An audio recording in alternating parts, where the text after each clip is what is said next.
Salut les trekkers! Alors, si vous avez bien suivi la vidéo de la semaine précédente qui présentait tout le matériel que j'emporte sur mon GR20, vous avez peut-être remarqué que je ne prenais pas d'oreiller. D'habitude, j'en prends un, j'aime bien dormir avec un oreiller.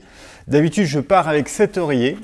C'est un oreiller gonflable hein, qui est très pratique, qui n'est pas très encombrant, puisqu'une fois replié, c'est vraiment tout petit. Et il fait que 70 grammes. Mais j'ai décidé de m'en passer. Et je vous explique pourquoi.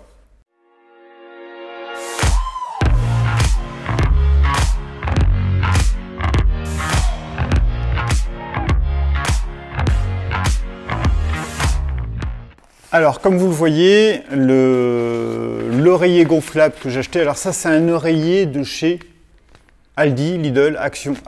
Je crois que c'est chez Action que j'ai trouvé ça. Donc voilà, c'est pas forcément nécessaire d'aller mettre beaucoup d'euros. Je crois que je l'ai payé 9 euros, 10 euros. Vous pouvez en trouver qui apparemment sont très bien chez Sea2Summit notamment. Il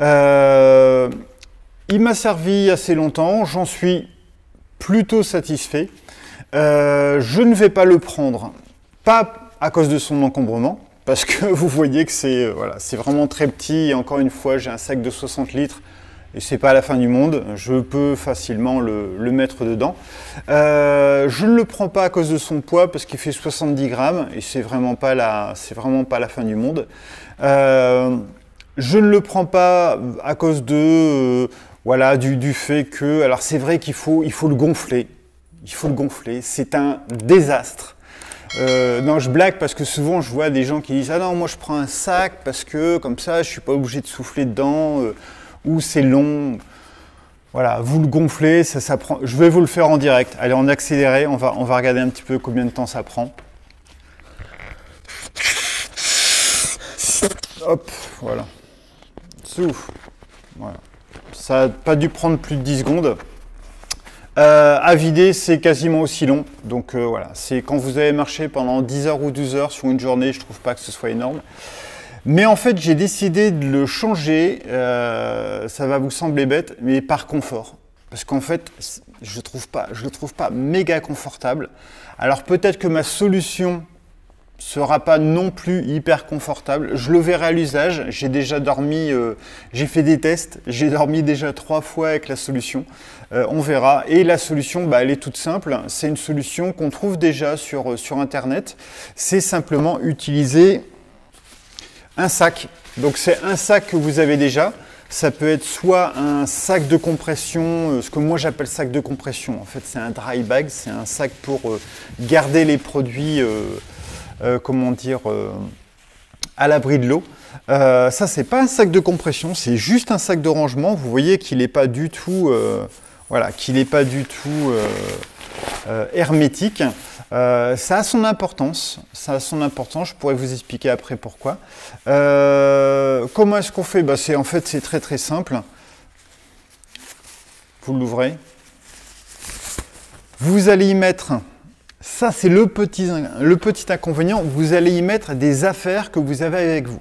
Alors, je dis c'est un inconvénient, tout le monde me dirait, bah non, c'est un avantage. C'est, tu utilises des affaires que tu prends, tu n'es pas obligé de prendre un oreiller en plus, de te rajouter 60-70 grammes, et c'est pas mal.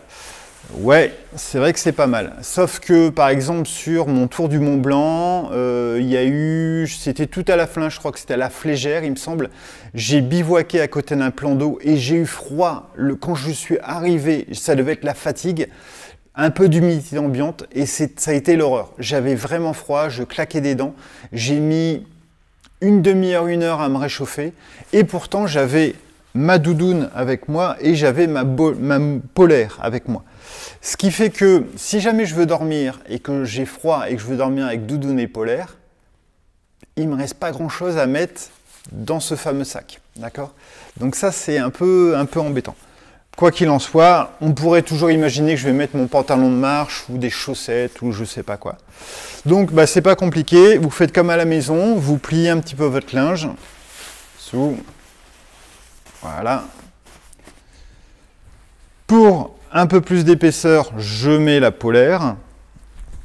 Donc de la même façon, je la plie.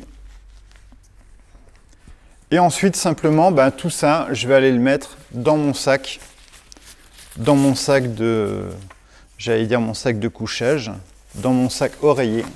Alors la petite difficulté, ça va être de pouvoir le rentrer correctement et de pas trop comment dire, écraser vos textiles. Ils doivent rester vraiment dans le bon axe. Alors moi, ce que je fais, c'est que à chaque fois que je rentre une partie, je retourne, hop, ça me permet de le rentrer sans trop en faire une boule et qui garde plus ou moins son aspect plié et plat. Ça, c'est assez important parce que si jamais vous avez vraiment une boule, vous risquez de mal dormir.